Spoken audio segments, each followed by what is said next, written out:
So friends, రీసెంట్గానే మన ఇండియాలో 2025 క్రిస్మస్ సమయంలో 2026 న్యూ ఇయర్ సందర్భంగా మన ఇండియాలో మొత్తం ఇండియా వైడ్ మొత్తం కూడా డెలివరీ వర్కర్స్ అందరూ కూడా స్ట్రైక్ చేయటం, ప్రొటెస్టులు చేయటం జరిగింది. అవును కదా? దీనికి రీజన్ ఏంటో మీరు ఎప్పుడైనా తెలుసుకున్నారా? ఎస్, ఆబ్వియస్గా వాళ్ళ రీజన్ కానీ వాళ్ళ యొక్క డిమాండ్స్ కానీ ఒకటే. ఏదైతే కంపెనీస్తో మెయిన్గా నెంబర్ 1 వచ్చేసరికి మాకు మంత్లీ శాలరీ వేజెస్ కావాలి, అది కూడా ఫిక్స్డ్గా పర్ అమౌంట్ అని చెప్పేసి అడుగుతున్నారు. రెండోది మెయిన్గా ఏంటంటే, మీ అందరికీ తెలిసిందే, సోషల్ సెక్యూరిటీ బెనిఫిట్స్ అనేవి అందరికీ అవసరమే, వీళ్ళకి కూడా అవసరమే. లైక్ పెన్షన్ ప్లాన్స్ కానీ హెల్త్ ఇన్సూరెన్స్ లాంటివి ఇవ్వటం కోసం మెయింటెనెన్స్ ఆ బెనిఫిట్స్ అయితే అడుగుతున్నారు. మూడోది వచ్చేసరికి అండర్ లేబర్ లాస్ ప్రకారం మమ్మల్ని పార్ట్నర్స్గా రికగ్నైజ్ చేసే విధంగా కాకుండా మమ్మల్ని వర్కర్స్గా రికగ్నైజ్ చేయండి అని చెప్పేసి వాళ్ళ యొక్క కీ డిమాండ్స్ అయితే ఇవి. దీనికి కంపెనీస్ కూడా ఏ విధంగా సార్ట్అవుట్ చేయాలి ఈ కంప్లీట్ ప్రొటెస్ట్ అని చెప్పేసి ఒక క్వశ్చన్ మార్కులు అయితే ఉన్నాయి. సింపుల్గా మనం ఇప్పుడు ఈ ఏదైతే ఇష్యూ ఉందో దీని గురించి సింపుల్గా మనం క్లియర్గా డిస్కస్ చేసుకుందాం. అందులో మనం కంప్లీట్గా తెలుసుకోవాల్సింది ఏంటంటే, బేసికల్గా డెలివరీ వర్కర్స్ అందరూ కూడా చాలా మేజర్ ప్లాట్ఫామ్స్లో వర్క్ చేస్తారు. Like Zomato, Swiggy, Amazon, Flipkart, అదేవిధంగా మనకి బ్లింకిట్, జెప్టో ఇలాంటి మేజర్ ప్లాట్ఫామ్స్ ఏవైతే ఉన్నాయో డెలివరీ వర్కర్స్గా వర్క్ చేసే ఆపర్చునిటీ ఈ ప్లాట్ఫామ్స్లో ఏదైతే ఉందో ఇందులో వాళ్ళ ప్రాఫిట్స్ కోసమే మ్యాక్సిమం చూస్తూ ఉంటారు.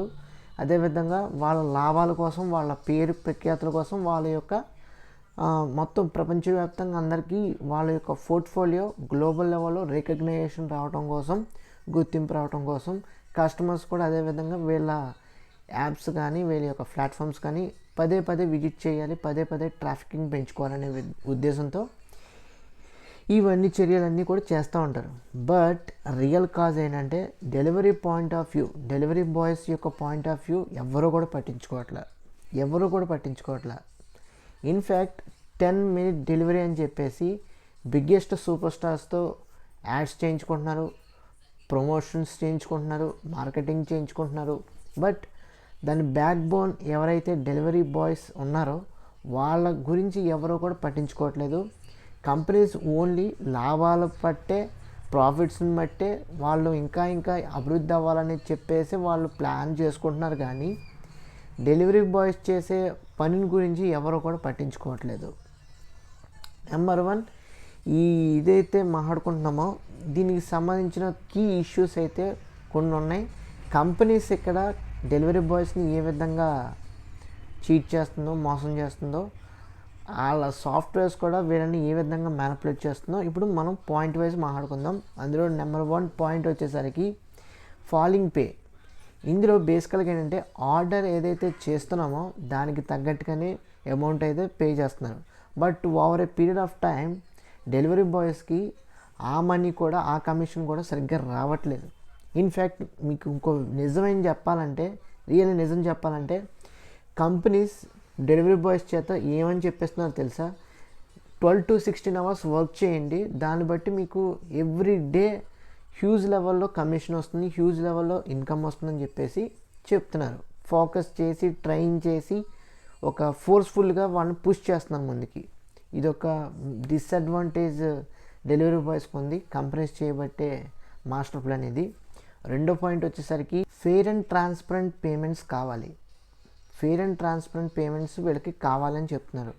అందులో మీరు చూసుకున్నట్లయితే ప్రతి మంత్ మాకు మంత్లీ ఇన్కమ్ శాలరీ బేసిస్ మీదే కావాలి, ఇలాగ మాకు డైలీ కమిషన్ పరంగా వద్దు, అది కూడా మినిమం 40,000 మాకు ఇవ్వండి అని చెప్పేసి చెప్తున్నారు.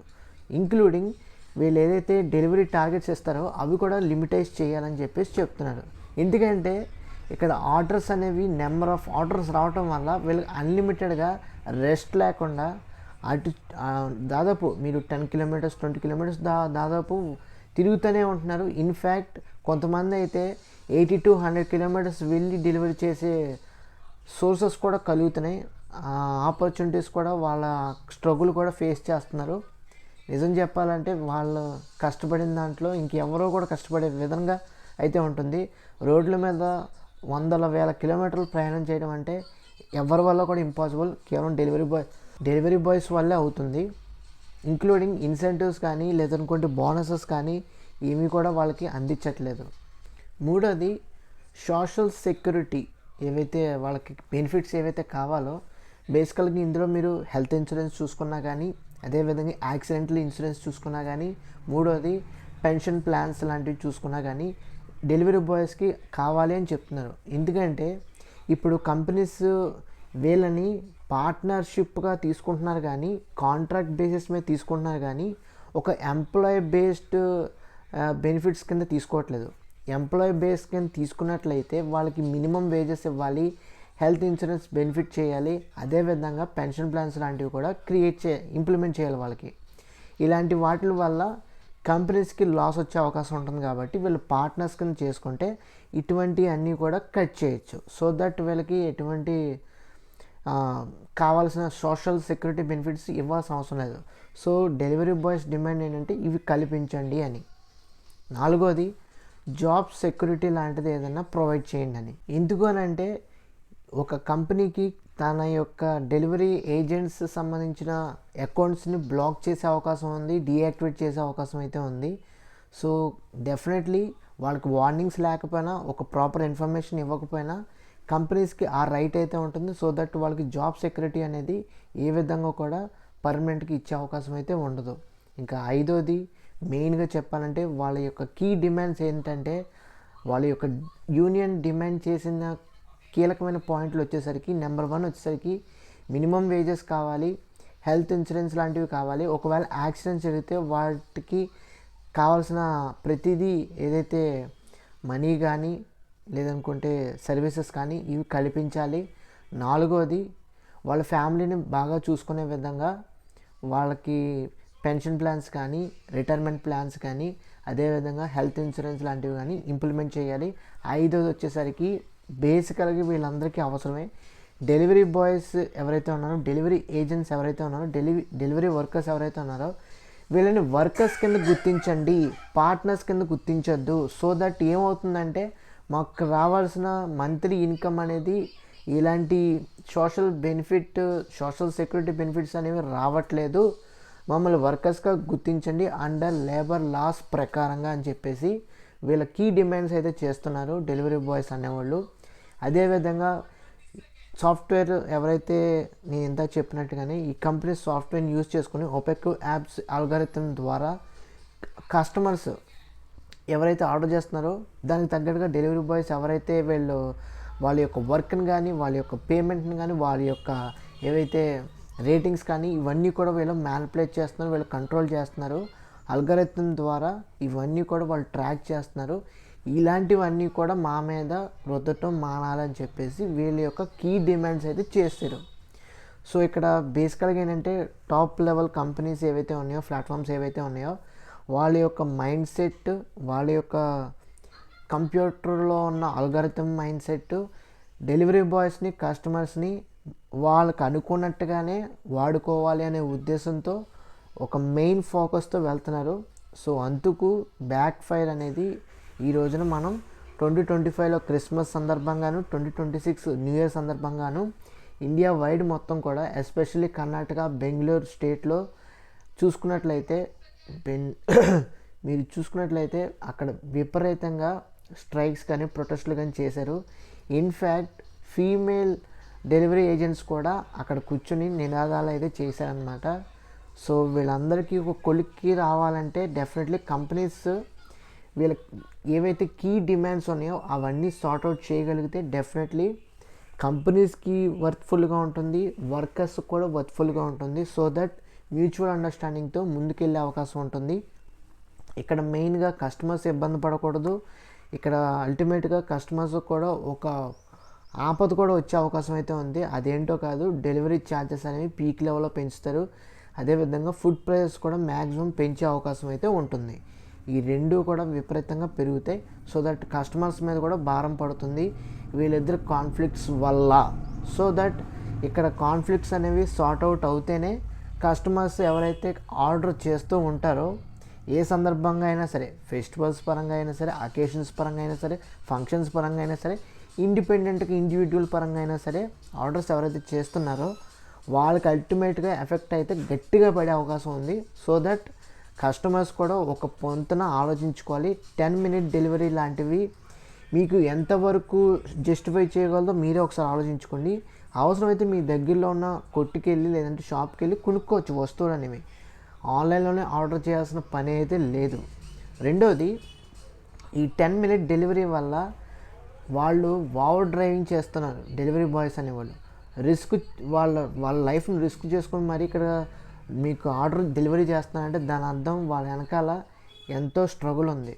నెంబర్ 2, వాళ్ళు ట్రాఫిక్ రూల్స్ని బ్రేక్ చేయాలి. నెంబర్ 3, లైఫ్ని రిస్క్ చేసుకొని ఓవర్ స్పీడ్లో ఓవర్టేక్ చేసుకుంటూ రిస్క్ చేసుకుంటూ రావాలి. సో మూడోది వచ్చేసరికి వాళ్ళకి ఎటువంటి పరిస్థితుల్లో యాక్సిడెంట్ జరిగినా కానీ, ఇన్సిడెంట్ జరిగినా కానీ కస్టమర్ మీద ఆ బ్లేమ్ అనేది ఉంటుంది. ఎస్పెషల్లీ కస్టమర్ మీద కాకపోయినా అల్టిమేట్గా కంపెనీనే ఎక్కువగా ఫేస్ చేయాల్సి ఉంటుంది రిగార్డింగ్ ఏవైతే ఈ ఇన్సిడెంట్స్ ఉన్నాయో, ఇష్యూస్ ఉన్నాయో. సో నేను చెప్పాలనేది ఒకటే, కస్టమర్స్ ఎవరైతే ఉన్నారో, మీరు అందరూ కూడా కన్జ్యూమర్స్ ఎవరైతే ఉన్నారో ప్లీజ్ దయచేసి మీ నియరెస్ట్ స్టోర్స్కి వెళ్ళి పర్చేస్ చేసుకోండి. డెలివరీ బాయ్స్ని మీకు అవసరం ఉంటేనే పర్చేస్ చేసుకోండి. కంపెనీస్ కూడా మిమ్మల్ని ట్రాప్లోకి తీసుకుంటాయి త్రూ అల్గారిథం ద్వారా. మీకు క్రేవింగ్స్ వస్తున్నాయా, లేదనుకుంటే మీకు ఫుడ్ ఆర్డర్ చేయాలనిపిస్తుందా, మీకు బిర్యానీ తినాలనిపిస్తుందా, సో న్యూ ఇయర్ వచ్చింది కదా పీక్ లెవెల్లో బిర్యానీ ఆర్డర్ చేసుకోండి.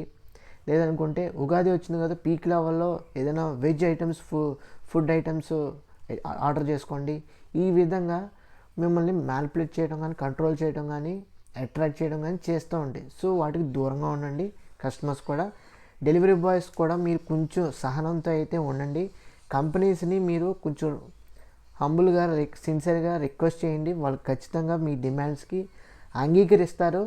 దానికి తగ్గట్టుగానే మీకు 40,000 కాకపోతే 50,000 శాలరీ తీసుకోండి. రెండోది హెల్త్ ఇన్సూరెన్స్ తీసుకోండి. మూడోది ఓవర్ స్పీడింగ్ చేయకండి. 10-minute డెలివరీ అనేది అబాలిష్ అయ్యే విధంగా ప్రయత్నించండి కంపెనీస్ చేత. అది అరిగడితేనే మీరు టైం కొంచెం పట్టినా కానీ అనుకున్న టైంకి అయితే ఎటువంటి రిస్క్ లేకుండా, ఎటువంటి స్పీడ్లో ఓవర్ స్పీడింగ్ చేయకుండా, ఓవర్టేకులు చేయకుండా కొంచెం సేఫ్ అండ్ సెక్యూర్గా డెలివరీ చేసే అవకాశం అయితే ఉంటుంది. డెలివరీ బాయ్స్ అందరికీ చెప్తున్నాను. సో అదేవిధంగా ఈ వీడియో ఓవరాల్ ఎవరైతే చూస్తున్నారో ప్రతి ఒక్కరికి అయితే షేర్ చేయండి. ఎందుకంటే డెలివరీ బాయ్స్ అనేవాళ్ళు సాధారణమైన వ్యక్తులు అయితే కాదు. చాలా శ్రమతో, చాలా కష్టంతో, చాలా కృషితో వాళ్ళ కోసం, వాళ్ళ ఇంట్లో వాళ్ళ కోసం చాలా కష్టపడి పనిచేస్తున్నారు. నా రియల్ లైఫ్ ఇన్సూరెన్స్ చెప్పమంటే, నా సొంత ఊరు తాడేపల్లిగూడెం. నేను పుట్టి పెరిగింది తాడేపల్లిగూడెం. బట్ ఇక్కడ ఏంటంటే నేను ఇక్కడ జొమాటో కానీ, స్విగ్గీ కానీ, అమెజాన్, ఫ్లిప్కార్ట్ ఇలాంటివన్నీ కూడా ఉన్నాయి. ఇక్కడ నేను డెలివరీ బాయ్స్ని చూస్తూ ఉంటాను. వాళ్ళు లైఫ్ని రిస్క్ చేసుకొని, వాళ్ళు హెల్త్ని రిస్క్ చేసుకొని, వాళ్ళు ఎండ, వాన, చలి, వర్షం ఇలాంటివి ఏమీ పట్టించుకోకుండా వీళ్ళు ఏంటంటే రాత్రి పగలు వర్క్ చేస్తూనే ఉంటారు. బైక్ మీద అలాగా స్కార్ఫ్ కట్టుకొని, లేదనుకుంటే స్కార్ఫ్ లేకుండా తిరుగుతూనే ఉంటారు పాపం. సో ప్రతి ఒక్కరు అర్థం చేసుకోవాల్సింది ఏంటంటే, ఇప్పుడు నేను ఏదైతే చెప్తున్నానో వీళ్ళందరూ కష్టపడి తిరుగుతున్నారు. ఇన్ఫ్యాక్ట్ వాళ్ళందరూ కూడా సొంత బైకుల మీద కూడా వచ్చేవాళ్ళు కూడా లేరు. ఎవరో ఫ్రెండ్ బైక్ మీద వచ్చి డెలివరీ ఇచ్చేసి మళ్ళీ ఫ్రెండ్కి ఇచ్చేసే వాళ్ళు కూడా ఉన్నారు. రెండోది, ఒకవేళ అండర్స్టాండింగ్ ఫ్రెండ్స్ ఉంటే ఆ ఫ్రెండ్ కూడా వెనకాల కూర్చొని ఈ డెలివరీ ఏజెంట్ ఏదైతే ఉన్నారో ఆయన మొత్తం అన్ని చోట్ల కూడా డెలివరీ ఇచ్చేసి, తర్వాత ఫ్రెండ్స్ ఇద్దరు ఒకళ్ళొకళ్ళు మాట్లాడుకొని తన బండి తనకి ఇచ్చేసి తిను వచ్చిన కమిషన్ని తీసేసుకొని ఆ ఫ్రెండ్కి పెట్రోల్ డబ్బులకి ఇచ్చేసి వెళ్ళిపోతానమాట. సో ఇలా ఏంటంటే అండర్స్టాండింగ్ బట్టి కూడా డెలివరీ బాయ్స్ అనేవాళ్ళు ప్రాపర్గా ఏదో వాళ్ళ అడ్జస్ట్మెంట్ ఏదో వర్క్ చేసుకొని హ్యాపీగా ముందుకు వెళ్తున్నారు. వాళ్ళ కష్టాలు కూడా కంపెనీస్ అర్థం చేసుకోవాలి, కస్టమర్స్ కూడా అర్థం చేసుకోవాలి. అందుకని చెప్తున్నాను, అంత మించి ఇంకేం కాదు. డెలివరీ బాయ్స్ అనేవాళ్ళు చాలా కష్టపడి పని చేసుకుంటున్నారు కాబట్టి వాళ్ళకి డబ్బులు ఇవ్వటంలో ఎటువంటి తప్పులేదు. కంపెనీసే భరించాలి. కంపెనీస్ ఎప్పుడు కూడా ప్రాఫిట్స్ గురించి ఆలోచించుకుంటే డెలివరీ బాయ్స్ లేకపోతే వీళ్ళ కంపెనీస్కి ప్రాఫిట్స్ ఎలా వస్తాయి? చెప్పండి రావు కదా. సో అందుకు కంపెనీస్ ఆలోచించాలి, కస్టమర్స్ కూడా ఆలోచించాలి. 10 minutes డెలివరీ ఆప్షన్ అనేది డెఫినెట్గా డిస్ట్రాయ్ చేయాలి అంతే. సో ఇది ఫ్రెండ్స్ ఓవరాల్గా జొమాటో కానీ, స్విగ్గీ కానీ, మిగతా కామర్స్ ప్లాట్ఫామ్స్ కానీ ఓవరాల్గా డెలివరీ వర్కర్స్ సంబంధించిన కంప్లీట్ ఇష్యూ అయితే మీకు క్లియర్ కట్గా మీకు ఎక్స్ప్లెయిన్ చేశాను అనుకుంటున్నాను. ఈ వీడియో మీకు నచ్చినట్లయితే తప్పకుండా మన ఛానల్కి అయితే సబ్స్క్రైబ్ చేసుకోండి ఫ్రెండ్స్. దయచేసి సబ్స్క్రైబ్ చేసుకోండి. ప్రతి ఒక్కరికి కూడా మీ ఫ్రెండ్స్ అందరికీ షేర్ చేయండి. మన వీడియోస్కి ఏమాత్రం కూడా మీరు చూసినట్టయితే రీచ్ అయితే లేదు. కొంచెం నన్ను అర్థం చేసుకుని ప్రతి ఒక్కరికి రీచ్ అయ్యేలా చేయండి. దాంతోపాటు తప్పకుండా సబ్స్క్రైబ్ చేసుకోండి. మిగతా వాళ్ళు ఫ్రెండ్స్కి ఎవరైతే మీరు షేర్ చేస్తున్నారో వాళ్ళని కూడా సబ్స్క్రైబ్ చేసుకోమని చెప్పండి, ఫాలో అవ్వమని చెప్పండి. సో దట్ మన ఛానల్ గ్రో అయ్యే అవకాశం అయితే ఉంటుంది. డెలివరీ ఏజెంట్స్ ఎలా అయితే కష్టపడుతున్నారో నేను కూడా వీడియో చేయడం కోసం స్క్రిప్ట్ రాసుకుంటాం కానీ, స్క్రిప్ట్ ప్రిపేర్ అవ్వటం కానీ, స్క్రిప్ట్ ఇలాగ మీ ముందుకు చెప్పడం కానీ చాలా ఎక్కువ లాట్ ఆఫ్ టైం కన్జ్యూమ్ చెప్తున్నాను. దానికి ప్రతిఫలంగా మీరు నాకు సపోర్ట్ అయితే చేస్తానని మనస్ఫూర్తిగా అయితే కోరుకున్నాను. Please do like, share and subscribe. Thanks for watching. See you again. Bye bye.